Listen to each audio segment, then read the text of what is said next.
It was raining heavily on the day my mother died, but I didn't shed a single tear.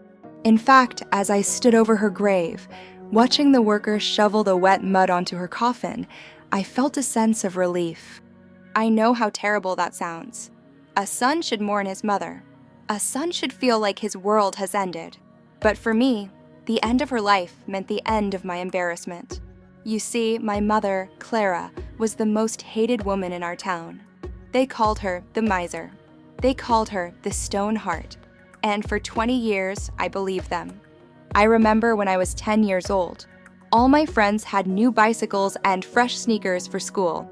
I had shoes with holes in the soles and a backpack held together by safety pins. I begged her one night, crying, screaming that I was being bullied.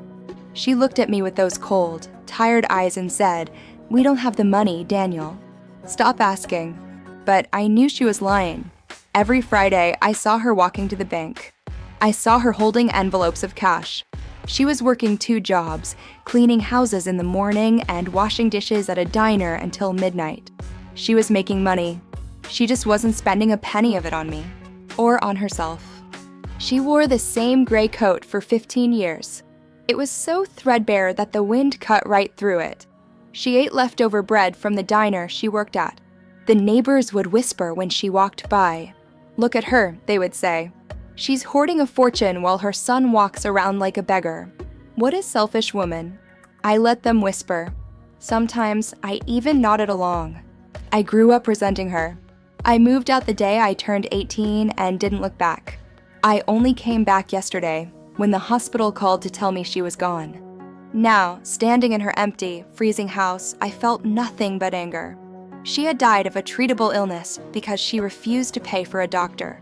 Stubborn to the end, I muttered to myself.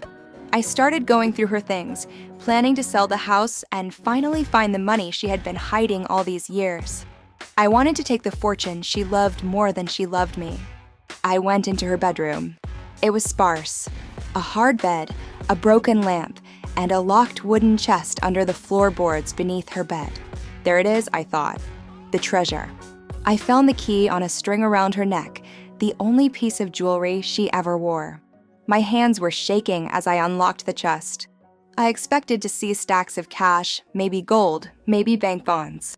But when I opened the lid, the box was almost empty. There was no money, no gold, just a stack of old, yellowed letters and a small, leather-bound notebook. Confused, I picked up the notebook. It was a diary. The first entry was dated 20 years ago, the week my father died. I started reading, and with every page, the air left my lungs. October 14th, she wrote. Richard died today. Everyone thinks it was a car accident. I can never let Daniel know the truth. I can never let him know that his father gambled everything we had. He borrowed money from dangerous men. Bad men. They came to the house today. They said the debt is now mine. $200,000. If I don't pay $500 every week, they said they will take Daniel. They will hurt my boy. I will not let them touch him. I will work until my bones break. I will starve so he can live. I will let him hate me as long as he is safe. I froze. The diary fell from my hands. I scrambled to grab the letters in the box. They were receipts. Hundreds of them. Weekly receipts from a loan shark spanning 20 years. The last receipt was dated just 1 week ago. Stamped in red ink were the words, "Debt paid in full." My heart stopped beating. I looked at the dates. Every time I asked for a bike, every time I asked for new clothes, she wasn't saying no because she was greedy. She was saying no because she was using every single cent to stop those men from killing me. She wore that old coat so I could have a future. She ate scraps so I wouldn't be taken away. She let the whole town call her a monster. She let her own son hate her for 2 decades, just to protect my innocence. She carried the burden of my father's sins entirely alone, taking the shame to her grave so I could remember my father as a hero, not a criminal. I ran out of the house, clutching the diary to my chest. I ran back to the graveyard, stumbling in the mud, the rain mixing with the hot tears streaming down my face. I fell to my knees in front of the fresh mound of dirt. "Mom," I screamed. "Mom, I'm sorry. I didn't know. Please, wake up." But the earth was silent.